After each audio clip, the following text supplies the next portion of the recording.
മുംബൈ നടൻ സെയ്ഫ് അലി ഖാനെ വീട്ടുകാരെ കുത്തിപ്പരിക്കേൽപ്പിച്ച കേസിലെ പ്രതി ബംഗ്ലാദേശ് സ്വദേശിയെന്ന് മുംബൈ പോലീസ്.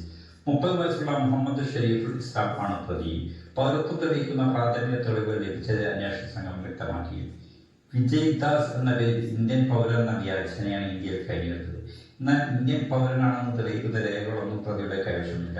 ഇയാളുടെ കൈവശമുള്ള തിരിച്ചറിയൽ രേഖകൾ വ്യാജമാണെന്നും പോലീസ് അറിയിച്ചു. ഹൗസ് കീപ്പിംഗ് ഏജൻസിയിലാണ് ഇയാൾ ജോലി ചെയ്തിരുന്നത്. കുറ്റകൃത്യത്തിന്റെ ലക്ഷ്യത്തെക്കുറിച്ച് അന്വേഷിക്കുമെന്നും SCP പറഞ്ഞു. ഇന്നലെ ചണ്ഡീഗഡിൽ നിന്നുള്ള ഇയാളെ അറസ്റ്റ് ചെയ്ത് ജ്ഞാനേശ്വരി എക്സ്പ്രസ് ട്രെയിനിൽ യാത്ര ചെയ്യുന്നതിനിടെ ജനറൽ കോച്ചിൽ നിന്ന് RPF ഉദ്യോഗസ്ഥരാണ് പ്രതിയെ പിടികൂടിയത്. മുംബൈ പോലീസിൽ നിന്ന് ലഭിച്ച വിവരത്തിന്റെ അടിസ്ഥാനത്തിൽ ഇയാളെ കസ്റ്റഡിയിലെടുത്തത്. മുംബൈ ബദ്രയിലെ അപ്പാർട്ട്മെന്റിൽ വെച്ചാണ് സെയ്ഫ് അലി ഖാൻ ആക്രമിക്കപ്പെട്ടത്. മോഷണം തടയുന്നതിനിടെയായിരുന്നു ആക്രമണം. കഴുത്തിലും കയ്യിലും നത്തലിലും ആഴത്തിൽ മുറിവേറ്റ താരം ശസ്ത്രക്രിയയ്ക്ക് ശേഷം ICU നിരീക്ഷണത്തിൽ തുടരുകയാണ്.